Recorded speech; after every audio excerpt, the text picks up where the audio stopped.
जोशीमठ तबाही के मुहाने पर खड़ा है और सरकार दरारें भरने की कोशिश में लगी है। जिस जोशीमठ में पड़ रही दरारों का कारण अभी तक भूवैज्ञानिक भी स्पष्ट रूप से नहीं कर पाए हैं। लगातार शोध में लगे हुए हैं। क्या उस शहर की दरारों को मिट्टी से भरना उचित है? प्रशासन की टीम जैसे ही जोशीमठ के दरारों को भरने पहुंची, वहां के लोग भड़क गए। विरोध शुरू हो गया। वहां के स्थानीय लोगों का कहना है कि अभी तक सरकार ने उनके पुनर्वास और मुआवजे की कोई बात तक नहीं की है जिसे फाइनल मान लिया जाए, और दरारों को मिट्टी से भरा जा रहा है जो कि आगे चलकर बहुत खतरनाक साबित हो सकता है। स्थानीय बताते हैं कि दरारें बहुत बड़ी हैं और इनको मिट्टी से भरना कोई समस्या का समाधान नहीं। हालांकि प्रशासन का कहना है कि इन दरारों को इसलिए भरा जा रहा है ताकि बारिश का पानी अंदर ना घुसे। बिल्कुल मजाक सा लगता है। आपको ये भी बता दें कि उत्तराखंड के जोशीमठ में एक के बाद एक संकट गहराता चला जा रहा है। घरों, होटलों के बाद अब एक पूरा क्षेत्र इसकी चपेट में आ गया है, जिसके बाद इसे ध्वस्त किए जाने का फैसला लिया गया है। इस बीच जोशीमठ में दरार पड़ने वाले घरों की संख्या बढ़कर 850 के करीब हो गई है, जो बेहद चिंताजनक है। सवाल यह है कि क्या सरकारों की अनदेखी भी जोशीमठ की तबाही का कारण बनी है? हमारे आंदोलन को धरने को आज 12 दिन से ज़्यादा हो गए हैं, लेकिन आंदोलन तो हमारा पिछले 14 महीने से जारी है। संघर्ष समिति का जब से जो है पहली दरार आई तब से ही हम लोग सक्रिय रहे हैं, और उसी क्रम में जब लगातार आंदोलन के बावजूद जो हमारी मांगे हैं उन पर जब सरकार की कोई प्रतिक्रिया नहीं दिखाई दे रही है वैसी जैसी कि हमें अपेक्षा थी, लगाई 12 दिन तो हम ये धरने के हो गए। और अगर आप 4 तारीख से देखें, जिस दिन से हमने मशाल जुलूस निकाला, जिस दिन हमने 24 दिसंबर को पहला प्रदर्शन किया जिसमें 2-2,500 लोग मौजूद थे, तब से लगाएं तो ये बहुत सारे दिन बीत गए और लगातार स्थिति नाजुक और वो होती जा रही है। तो और लोगों की समस्याएं भी बढ़ती जा रही हैं, दरारें बढ़ रही हैं। तो वो जो है जहां आंकड़ा 500 कुछ का था कुछ दिन पहले, वो बढ़ करके अब जो है कल रात का आंकड़ा 850 का है, और ये आज और बढ़ गया है। इसके एक नहीं बल्कि कई उदाहरण देखने को मिलते हैं। सबसे पहला उदाहरण जब 1975 में ये बात सामने आई थी कि जोशीमठ खतरे में है, और फिर 1976 में भूवैज्ञानिकों की एक कमेटी बनाई गई।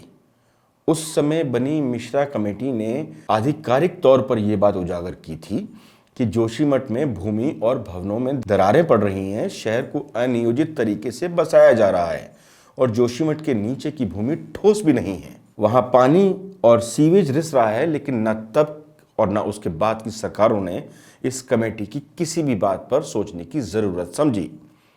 चाहे वो सरकारें उत्तर प्रदेश के जमाने से भाजपा, कांग्रेस, सपा या बसपा की रही हूं, या फिर उत्तर प्रदेश से अलग होने के बाद उत्तराखंड बनने के बाद कांग्रेस और भाजपा की रही हूं, किसी ने भी राजनीति से ऊपर देवभूमि की जनता के बारे में ना पहले सोचा था और ना अब। इतना ही नहीं, 2010 में भी एक कमेटी जोशीमठ को लेकर बनी। एक रिपोर्ट सरकार को दी गई, पर उस समय भी जोशीमठ पर ध्यान नहीं दिया गया, बल्कि उल्टे 2009 में ही यहां पर पावर प्रोजेक्ट को पहाड़ को चीरने की अनुमति दे दी जाती है, जो निहायत ही गलत फैसला था। हाल ही में 2022 में भी एक रिपोर्ट धामी सरकार के आने के बाद मुख्यमंत्री पुष्कर सिंह धामी के सामने भी आई, पर तब भी प्रदेश के युवा मुख्यमंत्री ने न सोचा और न उनकी सरकार के किसी नुमाइंदे ने जोशीमठ की तरफ देखना मुनासिब समझा। लेकिन अब जब हाथ से सब कुछ फिसल गया है, तो कई टीमों को यहां पर सर्वे के लिए लगाया गया है। शायद वक्त रहते अगर सरकार चेत जाती और इन रिपोर्टों पर जरा भी ध्यान देती, तो आज ये नौबत ही नहीं आती। मतलब साफ है कि सरकार की अनदेखी का खामियाजा आज जोशीमठ भुगत रहा है। स्थानीय लोग इसके लिए एनटीपीसी पावर प्रोजेक्ट को बड़ा जिम्मेदार मानते हैं। जिस तरह से जोशीमठ के नीचे टनल के लिए ब्लास्टिंग और कटिंग का काम चल रहा है, उसको भी यहाँ के लोग जोशीमठ की बर्बादी का बड़ा कारण मानते हैं। हालांकि हालात बिगड़ने पर सरकार ने जोशीमठ में चल रहे निर्माण कार्यों पर रोक तो लगा दी, लेकिन सरकार के आदेशों को ठेंगा दिखाते एनडीटीवी का ये वीडियो जरा ध्यान से देखिए। एक राष्ट्रीय चैनल है। क्रशर्स हैं जो आपको नजर आएंगे, जो पहाड़ का सीना छलनी कर रहे हैं। सरकारी आदेश की अवहेलना हो रही है, और वो भी तब जब 731 घरों में दरारें पड़ गई हैं, हजारों लोग डर के साये में जी रहे हैं। मुआवजा ना मिलने के कारण तमाम लोग धरना प्रदर्शन कर रहे हैं। सरकार के हाथ पैर फूले हुए हैं, लोग विस्थापित हो रहे हैं, अपने घरों को छोड़ रहे हैं। जोशीमठ गम में है, आंसू में है, लेकिन फिर भी आप देखिए किस तरीके से ये जो स्टोन क्रशर हैं वो पहाड़ का सीना छलनी कर रहे हैं। अब जरा ये दूसरा वीडियो भी देखें, जिसमें आपको साफ दिखाई देगा कि सरकार के आदेश के बाद भी पावर प्रोजेक्ट की टनल में ब्लास्टिंग का काम लगातार दिन रात जारी है।